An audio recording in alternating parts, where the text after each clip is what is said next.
Hace 5 o 6 años atrás realizamos ese festival.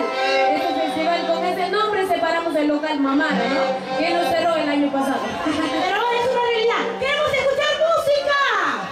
Entonces, ¿dónde está el cariño para Clavelina de Pincas Guamán? ¡Feliz aniversario, mi amor! Y adelante con la música. Gracias, Juanita. Así es triste, pero vas a bailar hasta que termine de cantar. Hasta las últimas consecuencias. Así es, vamos. Los parranderos, ¿cómo estamos?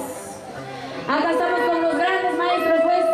Eso fue mi sueño, presentarme con todos los maestros del arpa y violín en los corneteros de Ayacucho y de Apurímac. Vamos, chicos, ¿cómo estamos? A ver, un poquito más adelante, papá. Punta chamo. Allí, yacho, y mañana pasaron que con una pucha. Y mañana todo con de cara. Gracias a cada uno de ustedes, de verdad, de corazón les agradezco.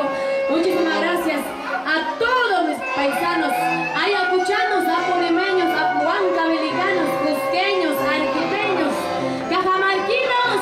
Muchas gracias a todos mis padrinos que me apoyaron. Muchas gracias a cada uno de ustedes. Muchas gracias al Fuerza Perú, que está acá también, nuestro amigo Héctor Osorio. Vamos a ver los parranderos, ¿cómo estamos? A bailar, ¿eh? El que no baila paga la multa. ¿Cuántas cajas de chela?